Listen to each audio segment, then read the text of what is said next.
Assalamualaikum warahmatullahi wabarakatuh. Alhamdulillah. Selamat malam para sedulur-sedulur yang saya cintai dan semoga dicintai oleh Allah SWT.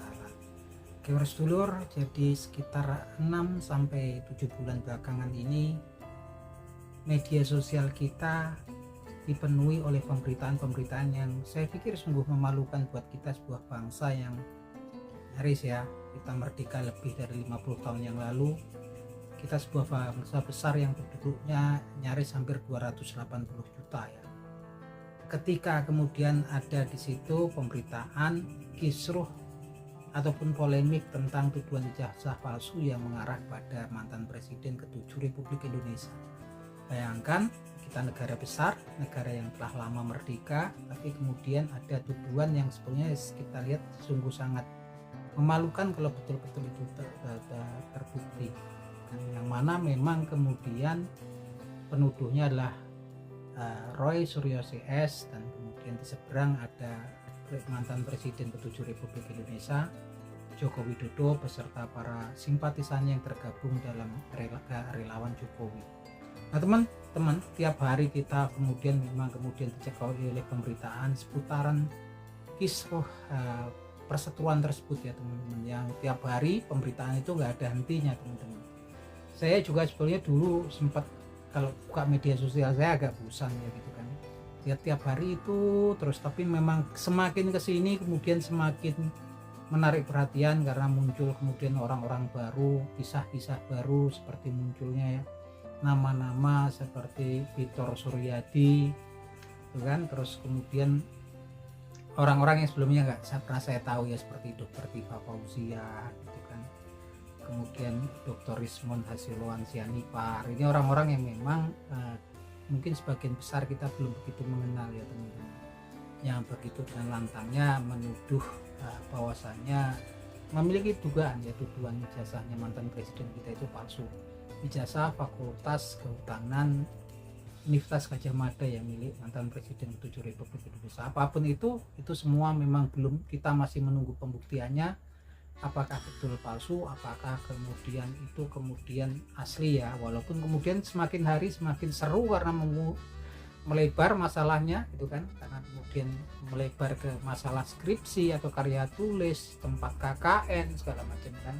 Orang-orang yang sebelumnya kita nggak tahu ya, seperti kemudian ada yang namanya Pak Kasmujo gitu kan, ini sampai hampir 7 bulanan belakangan ya teman-teman. Tapi kemudian saya memang kemudian dari kasus ini, kasus yang kemudian menimpa Roy Suryo dan kawan-kawan, yang saat ini kasusnya juga udah bergerak ke meja hukum ya teman-teman, masuk ke perihal penyidikan ya, yang pasalnya adalah pasal pencemaran nama baik gitu kan, yang mana memang kemudian kasus ini memang udah pernah terjadi ya zaman dulu, ketika pasalnya juga pasal pencemaran nama baik gitu kan, yang menimpa Gus Nur atau Sugi Nur dan Bambang Trimulyono gitu kan, yang keduanya membuat keduanya mendapat pidana.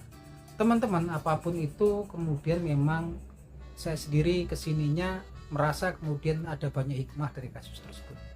Kenapa? Karena belakangan ini kemudian ada terkuak ya, bahwasanya kemudian dari melebarnya kasus tersebut banyak yang kemudian warga negara, masyarakat yang sebelumnya nggak tahu kemudian tahu, yang walaupun tahu sebetulnya itu sangat memprihatinkan, sampai terkuak bahwasanya kemudian ada di kubu seberang Roy Suryo yang memang ada seseorang yang kemudian yang memang dikabarkan telah dulu melakukan pelanggaran pencemaran nama baik kepada Bapak Yusuf Kalla, dan beliau telah mendapatkan vonis ya dari Mahkamah Agung 1,6 tahun penjara, dan ternyata nyaris kasus tersebut berjalan sampai dengan 6 tahun sampai dengan saat ini juga orangnya masih kemudian berkeliaran gitu kan, masih kemudian nggak dieksekusi keputusan tersebut. Ini sangat memprihatinkan sekali ya teman-teman, dimana kemudian warga masyarakat kemudian melihat sistem yang memprihatinkan, gimana orang yang kemudian telah divonisnya telah ingkrah, tapi kemudian hingga sampai dengan 6 tahun sampai dengan saat ini belum dieksekusi ya vonisnya tersebut, yang mana kemudian orang-orang tertentu seperti Bapak Thomas Trikasi Lembong atau Pak Tom Lembong yang kemarin memang dia kemudian diduga melakukan korupsi terkait dengan importasi gula di masa beliau menjadi Menperindak gitu kan, dimana dalam perjalanan sidangnya Pak Tom Lembong ini nggak terbukti memiliki menstre atau niat jahat, kemudian nggak terbukti mendapatkan keuntungan finansial dari importasi gula yang beliau tetapkan gitu kan, tapi tetap Pak Tom Lembong kemudian dituntut 7 tahun penjara. Ini sepertinya seperti kode ya, angka 7 ini kan teman-teman.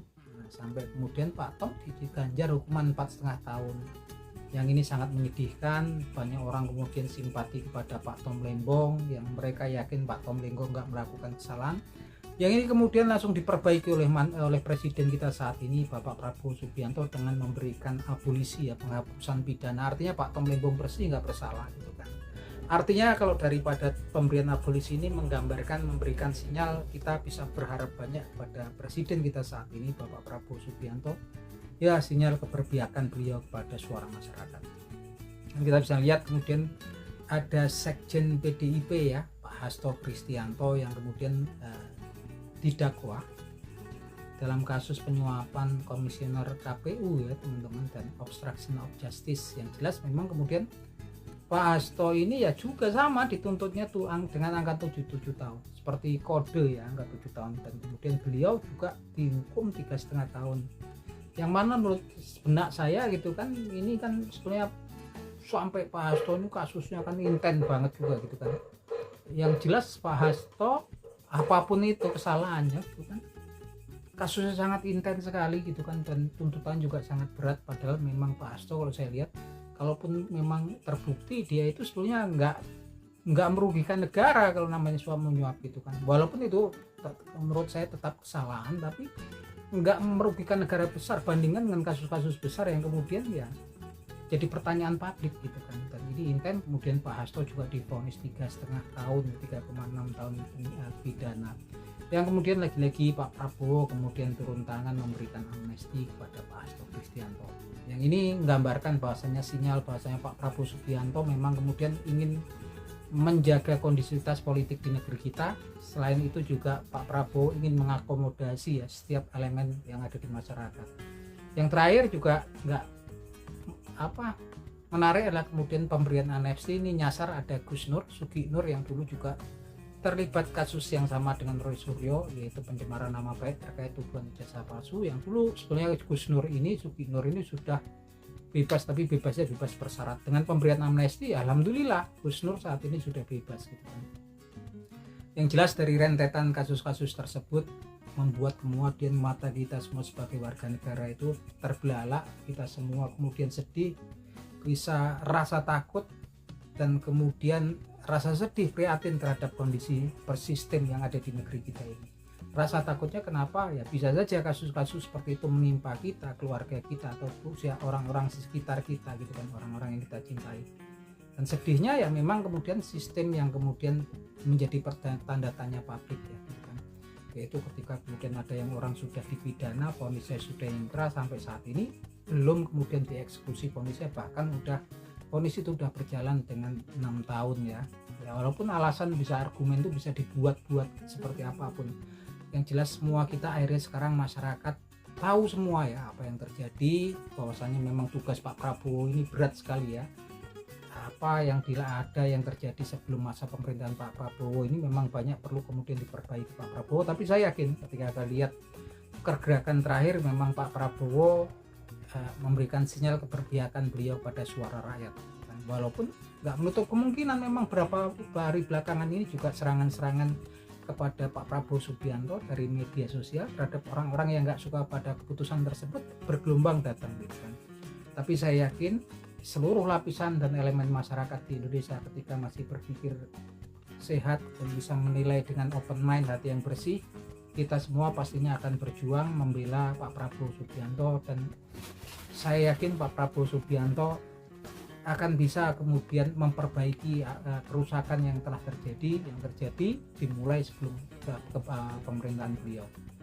Saya yakin itu, dan apapun itu mungkin yang bisa kita lakukan untuk orang awam, mentekel ataupun kemudian selalu mendukung ya Pak Prabowo Subianto lewat media sosial, karena memang pastinya ketika ada yang bergembira ada juga yang nggak senang. Dan ini yang memang kemudian berbahaya, yang memang kemudian harus kita bersatu ya kemudian untuk menghadapi invisible hand tersebut.